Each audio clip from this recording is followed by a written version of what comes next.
As chuvas que atingem Salvador desde o início da semana começam a perder força, mas a cidade ainda está em alerta para transtornos e acumula estragos.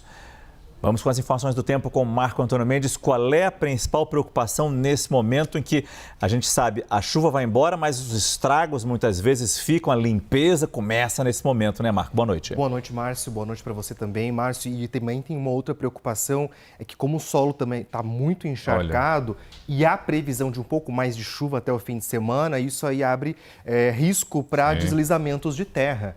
Mesmo que a chuva já não caia com a mesma intensidade, o volume dos últimos dias, ainda vai chover nesses próximos dias. E aí qualquer chuva nesse momento pode ser um risco. Hoje à tarde, o sol até voltou a dar as caras, tinha aqui até um pouco de vento na capital baiana, e amanhã o sol continua e a chuva pode cair a qualquer momento. Bom, vamos atualizar a situação então? Veja, a média de chuva para o mês de outubro em Salvador é de 95 milímetros. Até agora, somado desde o começo do mês, o acumulado já chega a quase 300 milímetros, mais de 3 vezes mais. E a previsão até o fim de semana, então, é de mais 35 milímetros de chuva até lá, Márcio. Toda a nossa solidariedade, então, aos baianos que estão enfrentando essa situação, claro, sempre difícil e preocupante. Agora, a semana está chegando ao fim. O que a gente consegue esperar para o restante do Brasil? Pois é, a semana vai terminando bem diferente de como começou. A gente tinha muito frio, vem aí um calor. Hoje até deu para sentir, assim, que as temperaturas ficaram mais com cara de primavera. Mais agradáveis. Mais agradáveis, mas vamos ter cara de verão nesses próximos dias. Pois é, só que o período da manhã e da noite ainda vão ficar assim meio gelados ainda nessas capitais. Veja, Curitiba, São Paulo, Belo Horizonte e também Rio de Janeiro. Com a exceção de Curitiba, todas elas amanhã devem ter uma tarde muito quente, temperaturas beirando aqui os 30 graus e vai ser uma sexta-feira também de tempo firme.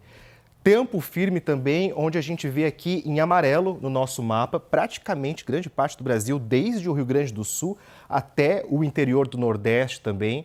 Temporais podem se formar desde o Acre até Roraima e também no litoral catarinense e paranaense, o que pode acontecer são as chuvas fracas que podem cair e os ventos continuam ainda muito fortes, como tem sido nesses últimos dias. Condição para chuva amanhã em Aracaju, Recife, João Pessoa e Natal. Isso aqui é a influência da frente fria que está estacionada na altura da Bahia e que acaba jogando bastante umidade para todos os outros estados também. E as temperaturas, veja, ficam muito perto aqui dos 27, 30 graus também. No centro do Brasil, a umidade do ar voltou a despencar. A secura está tomando conta de toda essa área que a gente vê aqui no mapa, desde o norte do Paraná até o Maranhão também. Umidade ficando na casa dos 20%, 30%. Fica aí o alerta, situação bem preocupante mais uma vez, Márcio. É importante destacar aqui que no último fim de semana choveu bastante. Essa chuva ajudou os trabalhos no campo com o começo de uma nova safra, como a gente estava precisando dessa chuva também na agricultura. Pois é, Márcio. É uma chuva que veio no momento muito bom, porque os trabalhos no campo já começaram, só que ainda não pegou ainda essa chuva e aí isso tem gerado uma certa preocupação para os produtores. A gente lembra que essa é uma época em que os produtores começam a preparar suas terras, né, para a primeira safra da temporada 2025-2026 e a grande preocupação era com a estiagem, porque as chuvas elas ainda estão muito irregulares. Então, chove numa área, não chove em outra.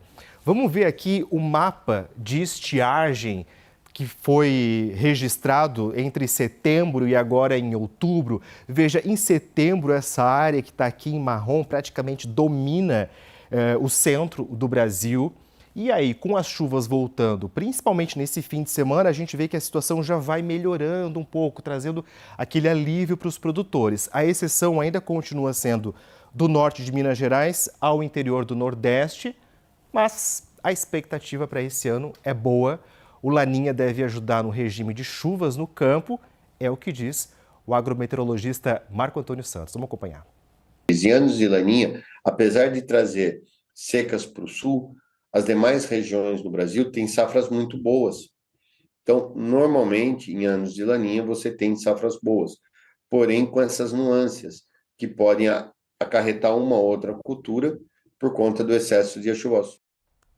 A Companhia Nacional de Abastecimento projeta uma safra de 354 milhões de toneladas de grãos. Se isso for confirmado, pode ser recorde e o clima tende a ajudar bastante. Agora a gente fala também sobre a neve, que é um dos símbolos do Japão, que virou mais uma vez notícia nessa quinta-feira.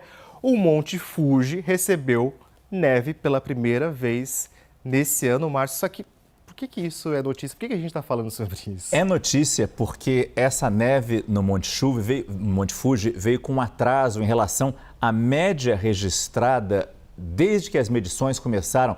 E isso tem mais de 130 anos. E é importante destacar isso e compartilhar com vocês. O povo japonês observa com muita atenção os sinais da natureza. Daí a primeira neve do Fuji depois do verão ser bastante aguardada. O Fuji tem quase 3.800 metros de altura, é um vulcão adormecido, é a montanha mais alta do Japão. E agora a gente vê, está coberta de neve. Linda, pois é, essa cobertura de neve no pico, ela veio 21 dias depois da média registrada nas medições que foram feitas desde 1894. No ano passado, essa primeira nevasca, inclusive, ela veio ainda mais tarde, só em novembro. Importante a gente lembrar que nesse ano de 2025, o Japão enfrentou um verão extremamente quente, quando foi batido o recorde de calor no país no dia 5 de agosto. Uma região ao norte de Tóquio viu os termômetros marcarem 41,8 graus. Mas não deixa de ser uma paisagem maravilhosa, hein, Márcio? Pois é, a gente tenta perceber, ou pelo menos os japoneses tentam perceber o quanto que o clima está mudando vendo essa primeira nevasca, essa primeira cobertura de neve no topo do Fuji. Ano passado foi em novembro, como o Marco falou, muito tarde em relação às medições anteriores. Agora foi um pouco mais cedo em relação ao ano passado, mas continua atrasada em relação às medições anteriores, ou seja, alguma coisa realmente está acontecendo. E esse verão, e o verão tradicionalmente no Japão é muito quente, mas fazer quase 42 graus, isso nunca tinha acontecido na história japonesa. Eles se assustaram bastante com isso. Márcio, e aí tem uma questão também, observar os sinais do Monte Fuji, até porque ele é considerado um símbolo sagrado do país, né? Então, acaba chamando a atenção esse atraso. Ele é chamado não a montanha, mas sim o Fuji-san. É como se fosse uma pessoa que a gente conhece. Essa é a interpretação que eles fazem do Monte Fuji. Obrigado, Marco Antônio Mendes. Boa noite. Valeu.